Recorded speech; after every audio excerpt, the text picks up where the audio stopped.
Voyez-vous, il dit ici là que le méchant ne prolongera pas ses jours.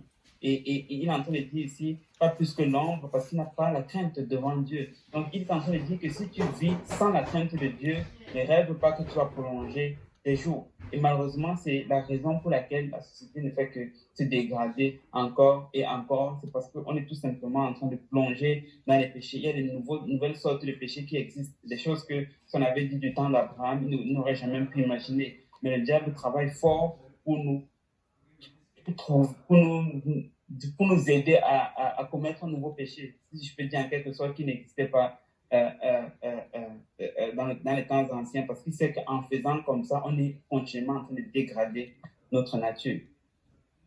Est-ce que vous êtes toujours avec moi? Les gens de... Oui. Amen. Alléluia. Alléluia, super. Fait que là maintenant, on voit donc que le péché, c'est ce qui va faire en sorte que les jours de l'homme ne vont pas se prolonger. Mais si on regarde à l'opposé, un autre passage pour voir à noter, c'est 1 Roi 3, le verset 14. OK? 1 Roi 3, le verset 14. Ça, je l'ai juste pris pour voir un peu ce qui arrive justement si on ne vit pas une vie de péché. Il dit, et si tu marches dans mes voies en observant mes lois et mes commandements, comme l'a fait David, ton père, je prolongerai tes jours.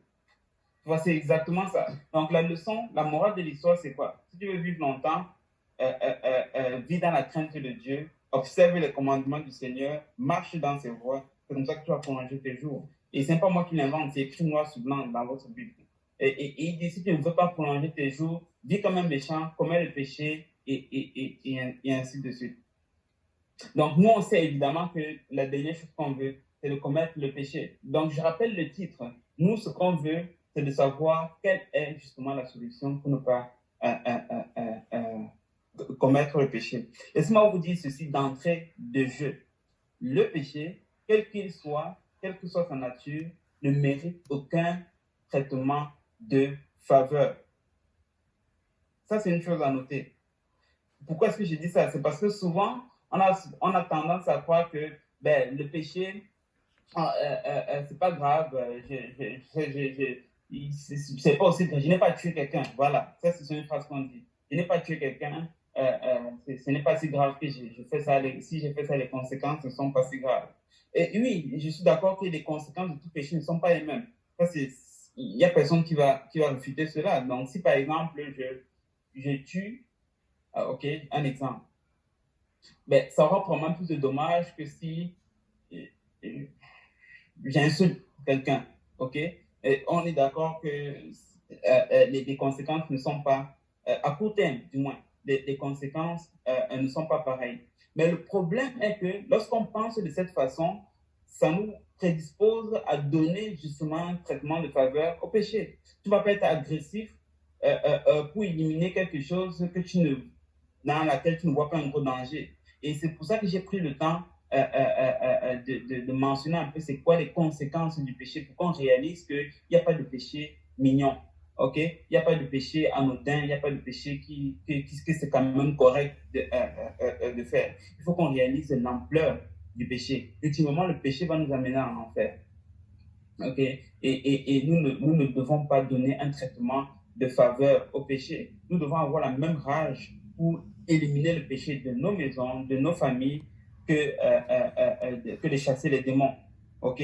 Et nous ne sommes pas juste zélés dans un domaine, puis pas dans l'autre. Donc, nous ne devons pas donné un traitement de faveur en ce qui concerne le péché. Donc, si tu regardes par exemple dans l'Ancien Testament, le péché, la façon qu'ils dealaient avec ça, c'est que le souverain sacrificateur devait aller offrir un sacrifice pour les péchés justement du peuple. Et ça, il devait le faire une seule fois par année. Et ça, c'était le souverain sacrificateur qui devait entrer dans le lieu très saint. Il devait imposer les mains sur l'animal et les péchés de l'homme allaient être transférés sur l'animal et l'animal allait mourir à la place de l'homme. Le problème avec ça, c'est qu'on ne parle pas, leur péché n'était pas effacé, leur péché revenait à la surface après un certain nombre de temps. Donc, ce n'était pas une solution définitive. C'est une solution